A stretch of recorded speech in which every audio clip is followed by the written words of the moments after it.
Ladies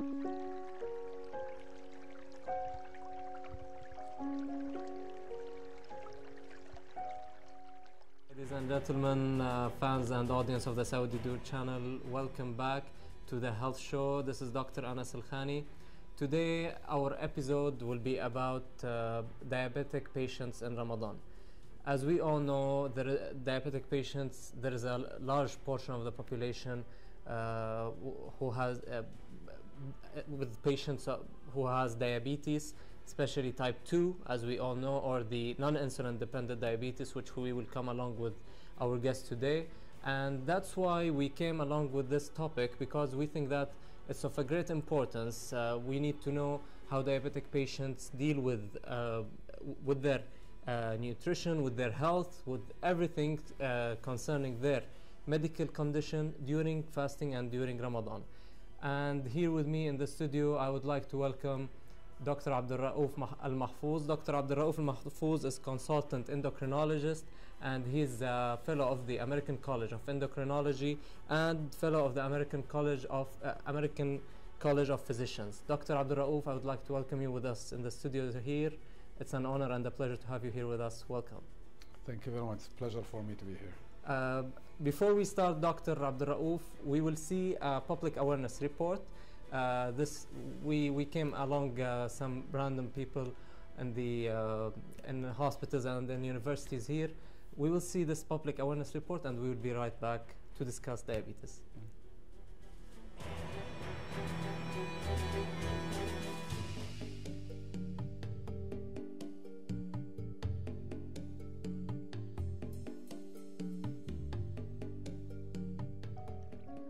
Ladies and gentlemen, and now in a medical college at Riyadh, where we will be shooting public awareness interviews with the medical students and doctors over here.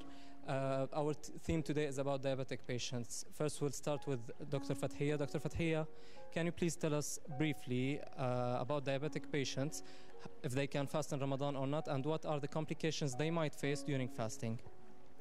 I think it's okay for diabetic patients to fast during Ramadan. However, for example, for type 1 diabetic, they might have some complications during fasting in Ramadan. They might have low blood sugar due to the low intake of food or sugar. They might also faint, so it is very crucial for them to take the advice of the doctor first, if they are able to fast or not, and then upon the decision, it's okay for them to fast. And now with Dr. Jalila Atasi. Dr. Jalila, can you tell us briefly what do you know if diabetic patients they can fast in Ramadan, and what are the health complications they might face? I think it depends on their situation. For example, type 1 diabetes, they can't fast sometimes. So they have to ask their doctors and keep checking their glucose level. Otherwise, they may have hypoglycemia. I think it depends on their situation. For example, type 1 diabetes, it's hard for them to fast sometimes. So they have to ask their doctors, as they might develop hypoglycemia and start sweating or something.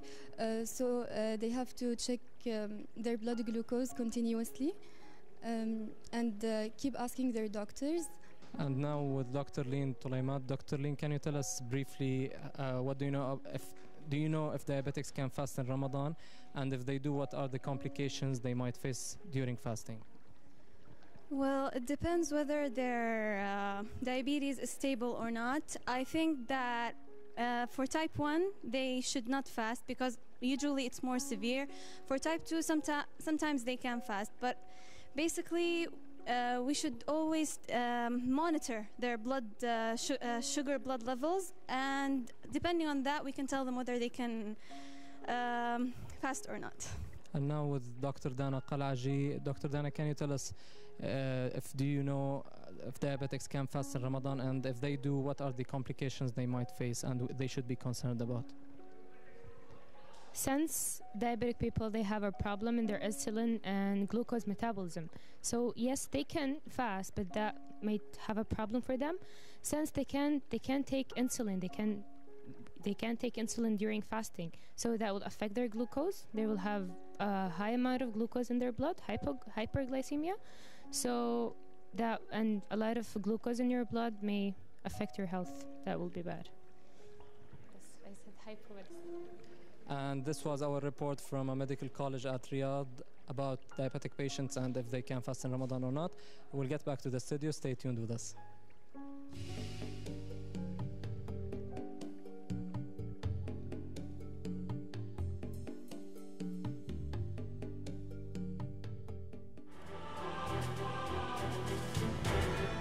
Welcome back, ladies and gentlemen, here with us in the Saudi 2 channel at the Health Show. Here with us we have consultant endocrinologist Dr. Abdulraouf from Al-Mahfouz. Dr. Abdulraouf, what are the risks concerning diabetic patients in Ramadan specifically? And can you please give us a brief overview about diabetes just before we start into our topic? Sure.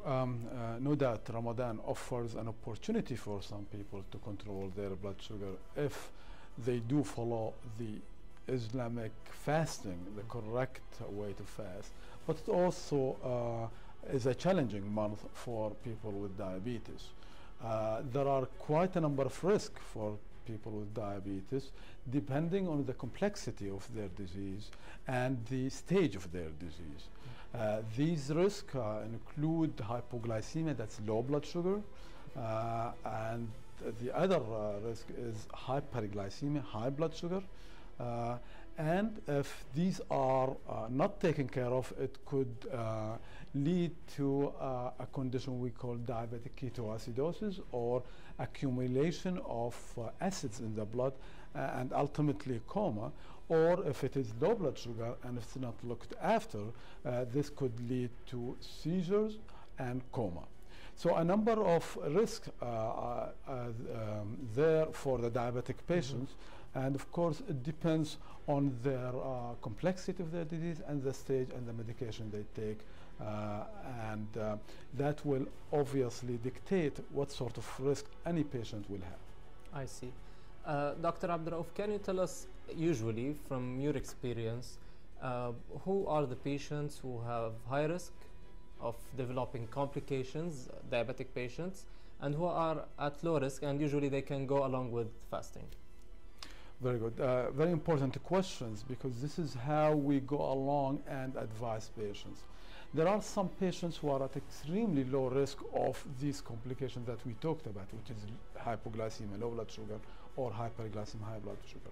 These are the patients who have diabetes for a very short time, and we're talking about type 2 diabetes here, which we call a very mild diabetes that is easily controlled with diet and exercise or one medication.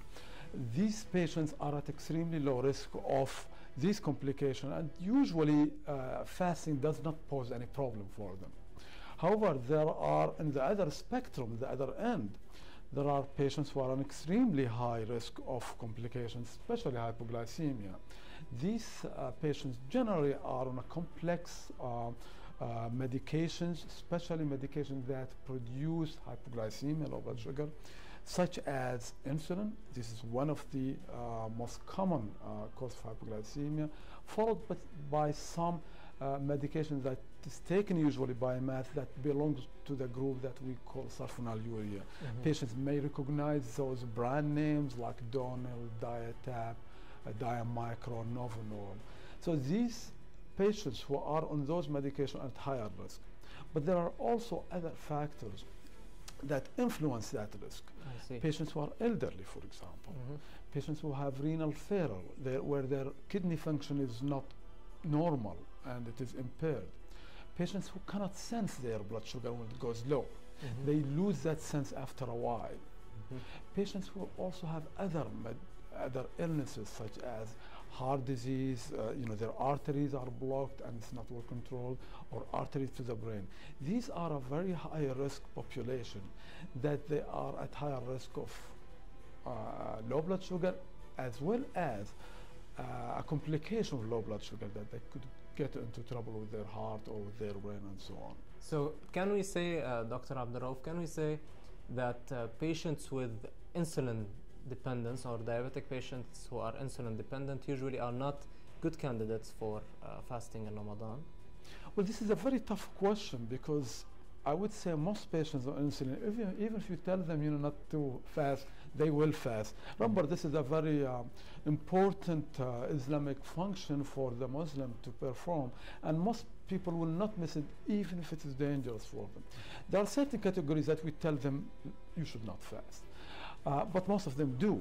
And there are precautions that we can help them with and advise them in how to deal with those situations. The most important one that we say they should not fast are the type 1 diabetic who have a lot of problem with their glycemic control. That is very erratic blood sugar. They don't sense their low blood sugar. I would say these patients should really avoid fasting. Okay. The elderly who's at home alone or have multiple medical problems and who have those medications that I mentioned earlier, they probably should not fast. But there are other people who are, although they are on insulin, they may be able to fast if they follow certain precautions and advice. I see. So this brings us to our most important question within our episode today.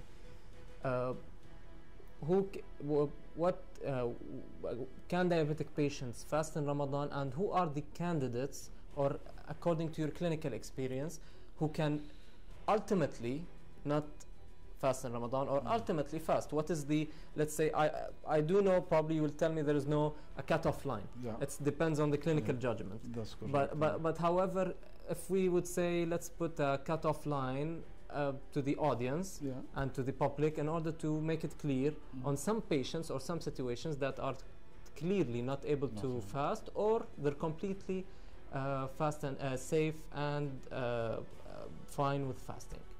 So let's start with the easiest one, which is who can fast, of course. These are generally, as I mentioned earlier, patients who have mild diabetes. That is at their beginning of that diabetes journey, so to speak. They are following diet and exercise alone. Obviously, these are people who are not at risk at all of hypoglycemia, that's low blood sugar, or severe hyperglycemia, so they can fast. The other category, those who are on medication that do not produce hypoglycemia, or the risk of low blood sugar is extremely low. These are patients, type 2, what we call, who are on a glucophage. I am using the brand name because this is what people recognize, glucophage. Definitely. Or on other medications such as this group, what we call DPP-4 inhibitors.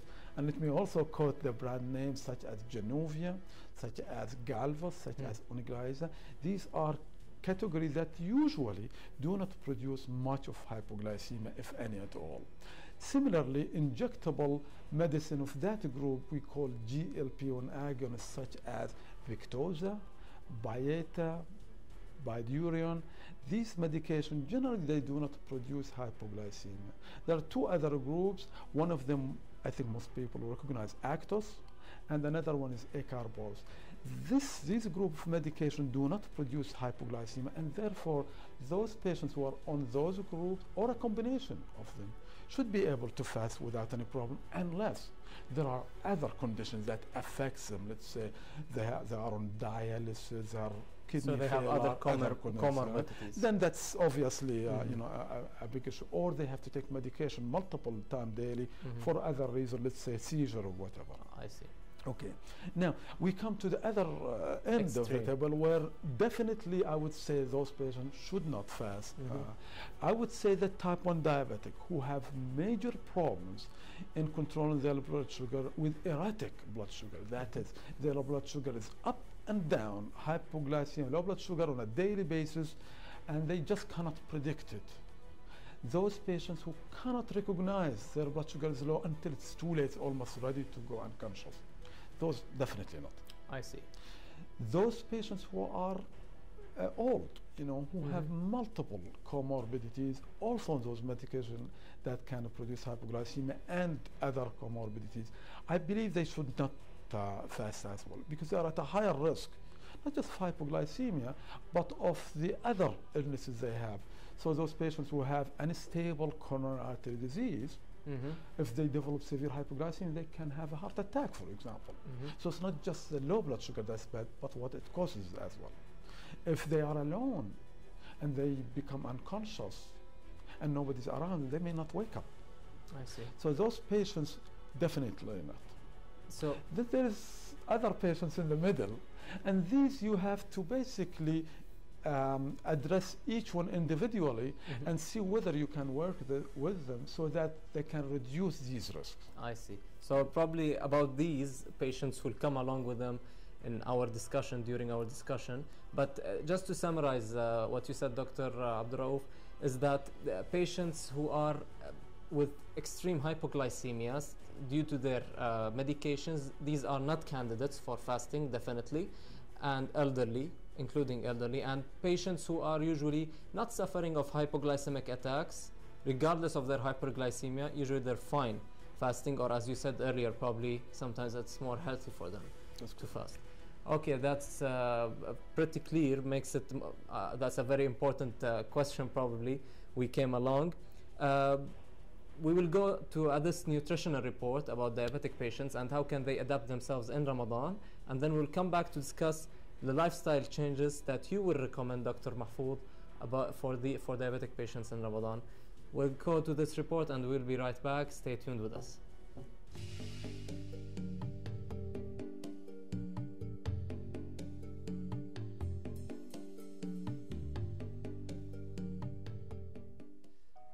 Dr. Razan, today our theme is about diabetic patients in Ramadan. Can you please tell us from your experience and view what are the most common mistakes that diabetic patients do in Ramadan in their breakfast and in their during the day, and how can they avoid having hyperglycemia? Okay. First of all, happy Ramadan to all. For diabetic patients, we should know that diabetes is two types. Type 1, the ones who rely on insulin. Usually, they should consult their doctor before deciding to fast, and mostly they should not fast because they might put themselves under the risk of having hypoglycemia or low blood glucose level. But for patients with type 2 diabetes, actually it might be very healthy for them to fast, especially if they follow the healthy diet. You asked me about the common mistakes they do. Usually diabetics like to drink a lot of, or people in Ramadan, not usually, in general, people in Ramadan have this habit of drinking a lot of juices. And usually juice is not a good choice, especially for diabetic, for just general people and for diabetes, for diabetics, because it usually has a lot of sugar in it, and the kind of sugar is simple sugar, which is easily digested or easily absorbed by the body. So it causes their blood sugar level to elevate very quickly. And that is not good for their, it will cause some fluctuation in their blood glucose level. So my suggestion is to start by having water instead of juice, and some dates, 3 dates is very much good for them. If they have some hypo before breaking their fast, they can have like half a cup of juice to fix their blood sugar level. And then they can have some rest just to, to get their stomach ready for the main meal. The main meal should have a lot of fruit, a lot of vegetables, a lot of fibers in it, because fibers shown in studies to have a beneficial effect on the blood glucose level. Fibers actually slow down the digestion and absorption of blood sugar in the blood, so their blood glucose level will stay steady and normal. Where can we find fibers? Through having vegetables like salads or cooked vegetables like broccoli, all kinds of vegetables, okra, even green leafy vegetables are very good. And also they can have complex carbohydrates. For example, if they want to have rice, they can have brown rice because it has the fiber in it. And also they can have brown bread, they can have legumes. Legumes also have a high amount of fibers, such as lentils and beans. And also legumes can provide them good amount of protein. Also protein is found in animal meat, but I suggest that they focus on the fish protein or the chicken instead of red meat, because as we know that diabetes or diabetic patients have the tendency to have some elevated blood lipids. So it's better to stay away from all the saturated fats, and we know that all the meat, animal meat is high in saturated fat, except for the fish. So if they focus on the fish, white fish or fatty fish, they have good amount of protein with a good kind of fat that is healthy for them. For the suhoor, Dr. Razan, can you tell us briefly about what do you recommend? Yeah, so usually for the suhoor, they should have a very light meal. Suhoor shouldn't be very big meal. It should be a complete or having a variety of things that can help them to stay energetic the next day. So they should focus on having some complex carbohydrates, such as bread, like a sandwich, filled with some vegetables and maybe some kind of cold meat but like turkey or something. Or they can have like olive oil or olives. It's very good also for their heart health. Also, they can focus on some vegetables, some fruits. Fruits, they can have as much as two servings of fruits a day. Also, they can have vegetables from 3 to 5 servings a day. Also, they can drink a lot of water, because water is very good to keep them hydrated. Stay away from juices. Stay away from all the refined carbohydrates and refined sugar or all processed sugar and carbohydrates. Also, if they want to eat something instead, they can have like some nuts and seeds. It's very important also for them. They give them energy, and they give them also enough fibers and minerals that is good for their health.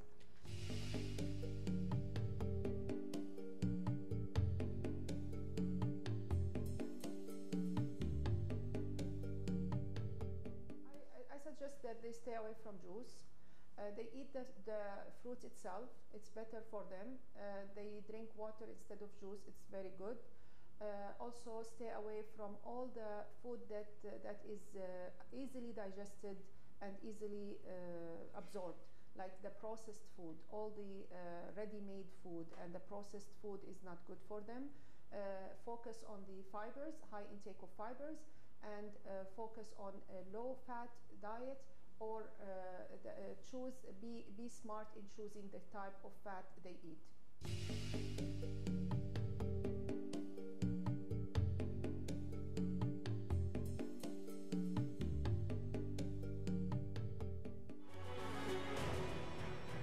Welcome back, ladies and gentlemen. We were discussing diabetic patients in Ramadan, and we've seen this nutritional report about diabetic patients and how can nutrition affect their fasting and help them by selecting specific types of food in fasting. Now back to our consultant here, Dr.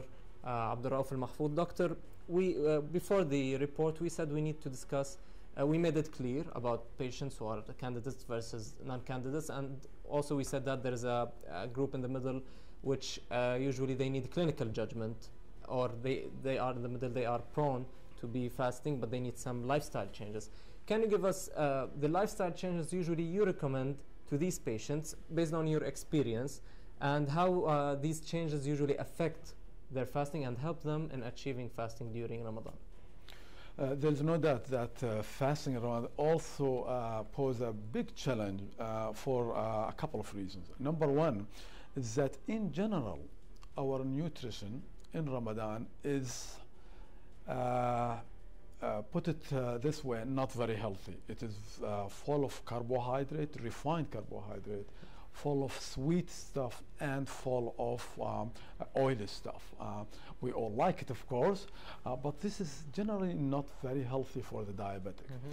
It will be best if they really stick to the same diet they usually follow in Ramadan, especially if they can eliminate those very refined carbohydrate. So the very sweet stuff, very high carbohydrate, really should be cut. And maybe they can, for example, have their own meal separately from the rest of the family if it has to be.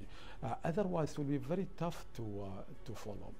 If they're already doing exercise, then we continue to tell them to do exercise, not during the day, of course, but at night.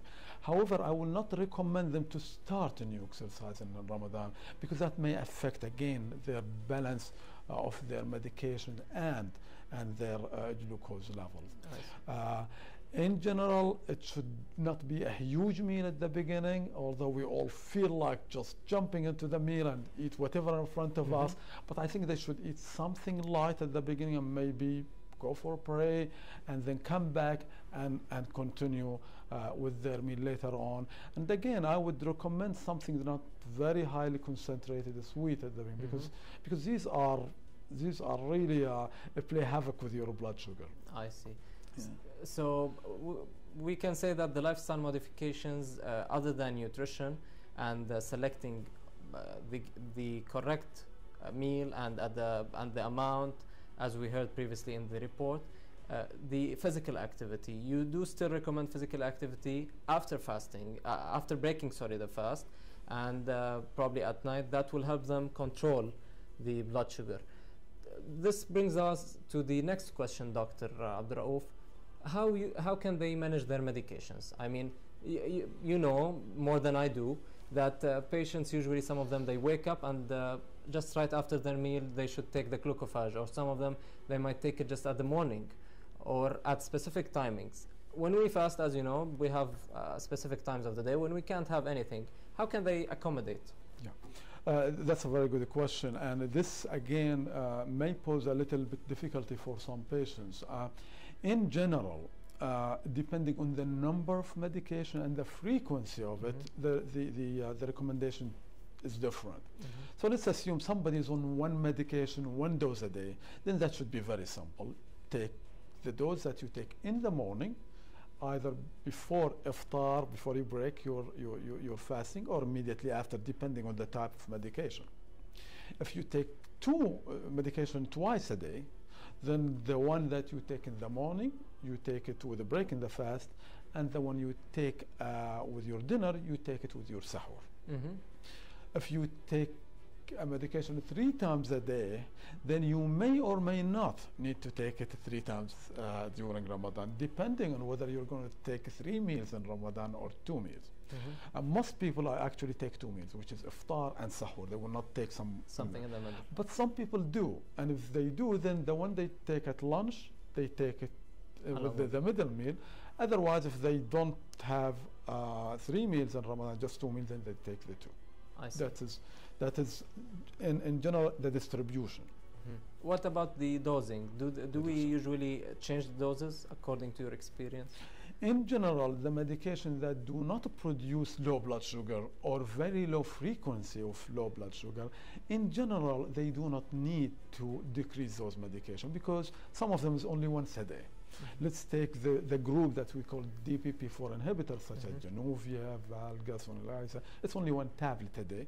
Well, you take that 1 tablet a day. In others, where they produce hypoglycemia, such as the sulfonylurea group, then they have to be adjusted. And in my experience, it really depends on the ambient level of blood sugar before Ramadan. So let me explain a little bit in detail. Yeah. So in those patients who are very well controlled, where their blood sugar is very close to normal, and they're taking insulin or those tablets that reduce their blood sugar, those patients need to decrease their dose. And in general, the dose that need to be adjusted is the dose at sahur time. And we advise to decrease it by 1/3 or by 1/2. I see. So that is one. Now, those who have blood sugar that's not well controlled. Let's say their blood sugar all the time is over 200 and they never complain of hypoglycemia before. Those patients in general, they do not need to reduce their blood sugar because it's already high. So to reduce their medication, then that will worsen their control. Yeah. So in general, we don't advise them to reduce their medication. And then there is the one in the middle. The one in the middle, depending on what their, let's say, habit in Ramadan is. Are they like a lot of people where they indulge themselves in overeating or not? If they say no, I'm like everyone else in the family, I'll eat a lot in Ramadan, then they probably don't need to.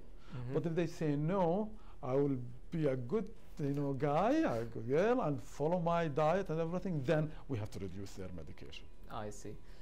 Doctor, we'll stop with this report and then we'll come back to continue about diabetic patients, specifically about the ones in the middle. We will go to this report and we'll be right back. Stay tuned.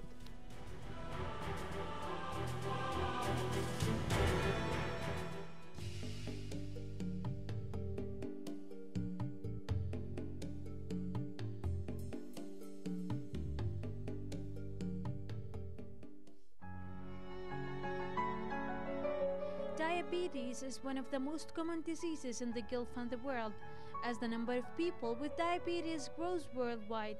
This epidemic will continue to grow and increase even worse. Diabetes is also projected to become one of the world's main disabler and killers within the next 25 years.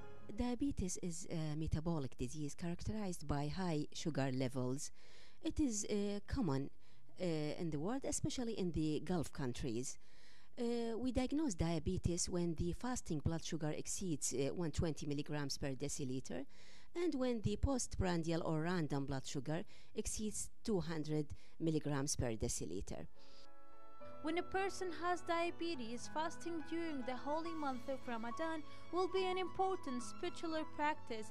You may be wondering how fasting will affect diabetes. Moreover, there is a lot of misinformation about diabetes and Ramadan. See, actually, it is tailored on individual basis. Each and every patient has a special situation. Those who are insulin dependent, it is really difficult to manage. They have to consult their doctor. But generally speaking, it is easier for those with diet control. Generally speaking, they should counsel their doctor. Frequent small meals, avoidance of sweets, avoidance of oils, and plenty of water, with regular checkup of their blood sugar. When your heart beats, it pumps blood around your body to give the energy and the oxygen it needs. As the blood moves, it pushes against the side of the blood vessels, and the strength of this pushing is the blood pressure. Usually hypertension, is elevation of the blood pressure. It means high blood pressures. This is a common disease in our countries. Most of the populations may complain from it. It means a persistent elevation of blood pressure, the systolic more than 140 millimercury, the systolic, and we have the diastolic. When it's elevated more than 90 millimercury is regarded as hypertension. It's a common, and also it's called a silent killer. Why it's called a silent killer? It means it may cause a lot of complications without symptoms. In general, during Ramadan, we have certain few restrictions about it. First, regarding the diet, most important things. For the diet, we have to restrict the salt. Salty diet should be less salty or have salty diets, and low-fat diet. This is important thing. About the medicine, the patient, he have to continue on his medicine as the usual, but it need to restrict the salt, and if he can, to encourage the exercise and to maintain a healthy body weight. As the majority of the United Arab Emirates population suffers from hypertension, the heart doctors have warned that fasting could shoot up their blood pressure even higher. The blood pressure of these people will shoot up at iftar time when they eat sweets and salty food. Diabetes and hypertension are the era's diseases, and they should be carefully treated to keep people healthy. For the Health Show, this is Nida, the KSA2, Dubai.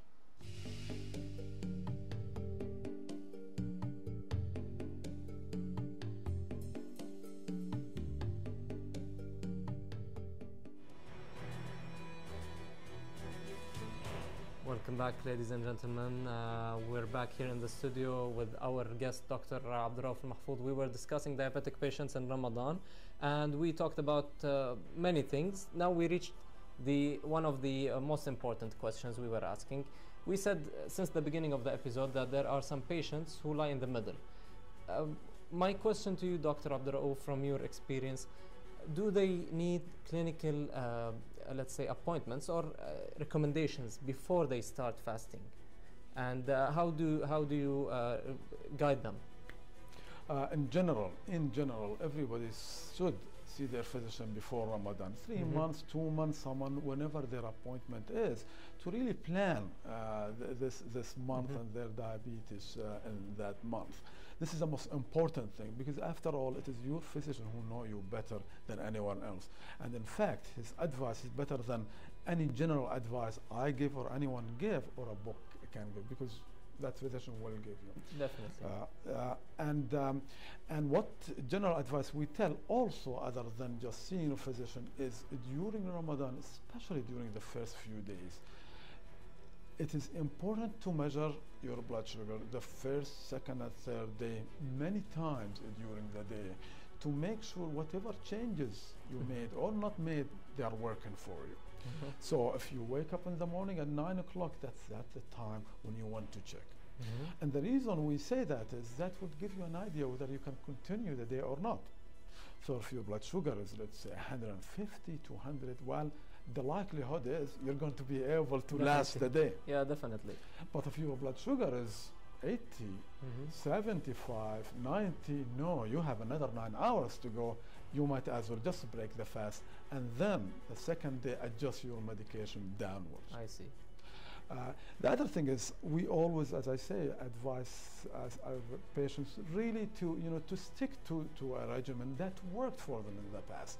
Some people have fasted before in the past many years, and it's important to see if they've tried something that worked for them well. So I always ask, did you fast the last year? What did you do?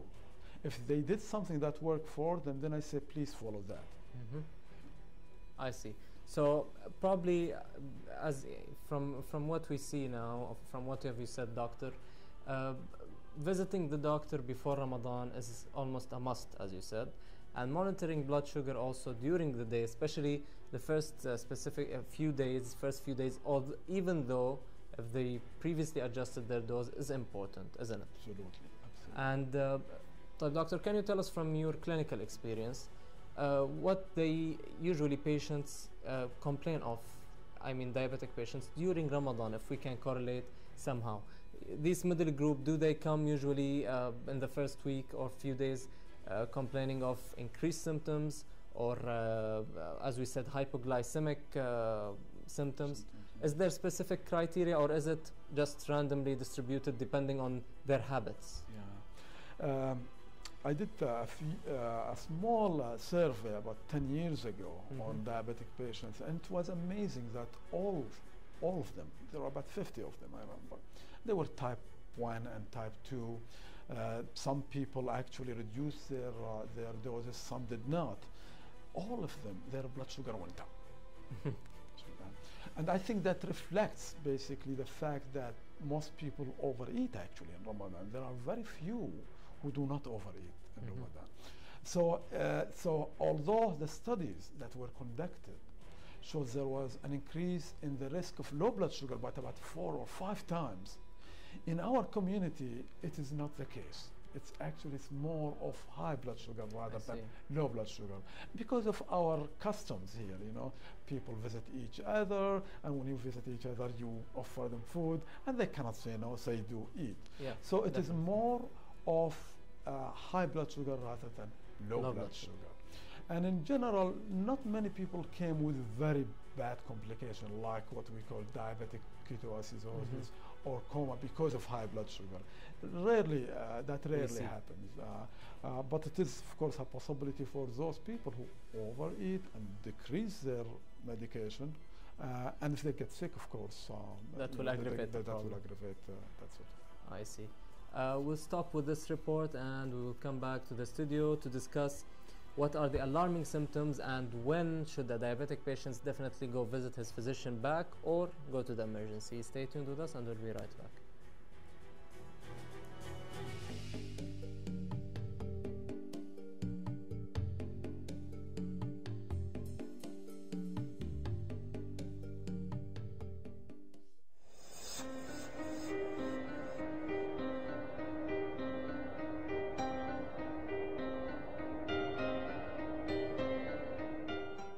Diabetes is a condition in which the amount of glucose in the blood is too high because the body cannot use it properly. This happens because the body either cannot use or make a hormone called insulin, which is reasonable for turning sugar into food for the body's cells. أنا عندي مرض السكري له عندي 16 سنة. I have diabetes since 16 years. At the first, I was feeling tired all the time. I went to the hospital and they tested my blood. They found out that I have diabetes. I started to take medicine, then I took insulin. Until the moment, I still controlling my diabetes, so I don't eat sweets and oily food. People of diabetes are recommended not to fast if the act of fasting could negatively affect their health. People with type 1 diabetes should not stop taking their insulin, and this could lead to a dangerous condition. However, fasting whilst continuing to take insulin could lead to HIPAAs. Almost 2 years I'm suffering for the diabetes at the moment, and I'm dieting as like a food, especially for the diet food, and fruit especially, and white meat, and most important, regular checkup and exercise. This is a routine regularly, and especially in Ramadan we used to take care for the diabetes, especially for exercise. That's very important in Ramadan, so that's why I'm controlling my diabetes very well. And regular checkups, especially in W. Wilson, have a good doctors. In the W. Wilson I found Dr. Haider and Dr. Case, so mashallah is controlling at the moment right now.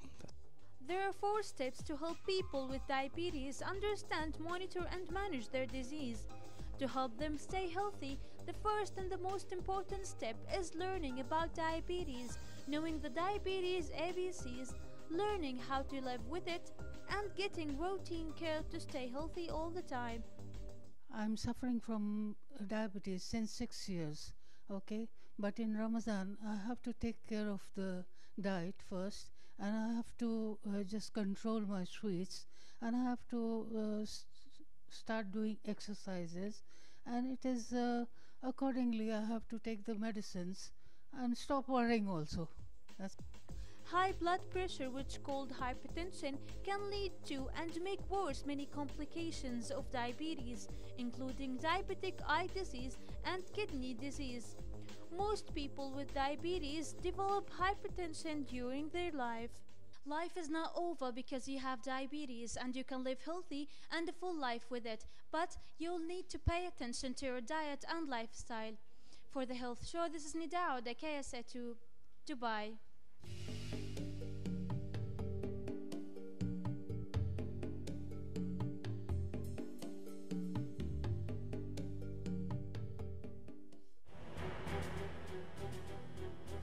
Welcome back, ladies and gentlemen, and here in the studio we have Dr. Abdulraouf Mahfouz. We said that doctor will come back and discuss the alarming symptoms and the red, as we say in medicine, red flags that the patients, when they complain of or they have as symptoms, they should definitely go either seek their physician if it's not urgent, or the medical emergency right away. Can you tell us an overview to the public and to the audience in order to make them aware of these cases? In general, the alarming symptoms patients will have relates to those complications that are life-threatening. Because most patients, by the way, when their blood sugar is high, I mean high like in the 200 to 300 range, generally they do not complain. However, when they do complain, that means they are at a very high risk of coma. These symptoms include severe thirst, severe and recurrent and frequent urination, feeling that their vision is not right, their blurred vision, their feeling of weakness, and these usually relates to high blood sugar. However, low blood sugar, everybody usually knows them, and they are usually sudden and acute.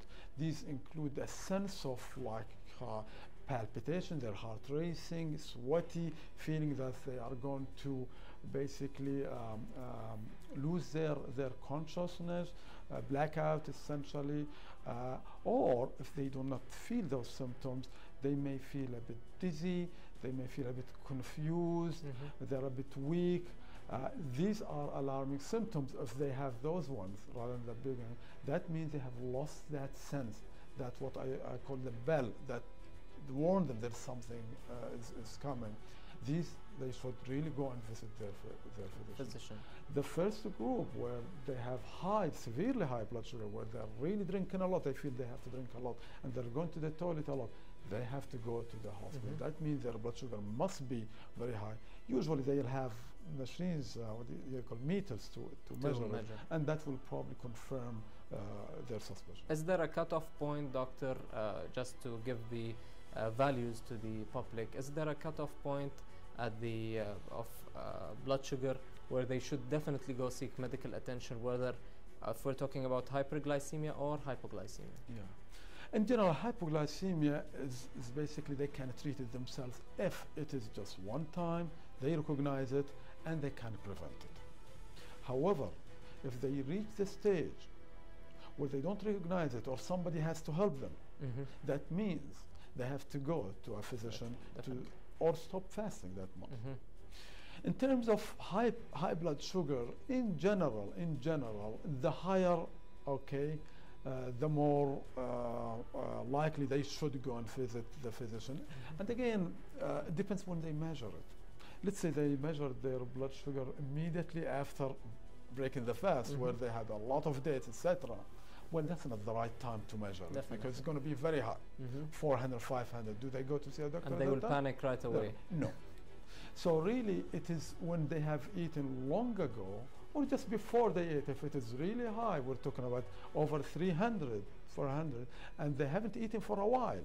That's definitely a sign that that really they have to do something about their diet and their medication, and maybe they have to go and see a doctor. I see.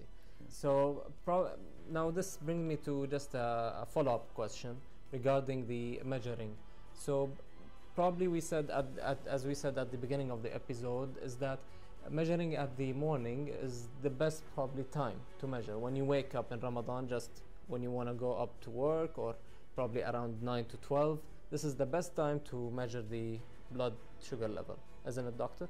That's correct. That will give you an idea whether you can go ahead or not. However, they should measure it later on, because what you measure at 9 will be definitely different from what you measure at 1 o'clock. I think they should measure it somewhere in between that first one and breaking the fast, to make sure they haven't gone too low too fast. When I mentioned the first one, the first time they wake up, they should measure it. That gives them an idea where to go. But that is not a guarantee that they will be able to continue the day. So they should measure it sometimes maybe around 1 or 2 o'clock as well. And then if it's okay, then they can fast till I see. So probably an important message to keep in mind for diabetic patients in Ramadan is that to measure the blood sugar level at the early morning at 9 a.m. and in the afternoon at 2 p.m. and that will give them a very good indicator about how good their blood sugar level is, and if they can continue fasting or not, because the most important thing we're concerned of is hypoglycemia at that point. Doctor, we will stop with this report and we'll come back to conclude our session and give the audience our general recommendations about diabetic patients and how the most important points that we want to highlight. We'll go to this report and we'll be back. Stay tuned with us.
Welcome back, ladies and gentlemen. We're here in the studio at the Saudi Tour channel.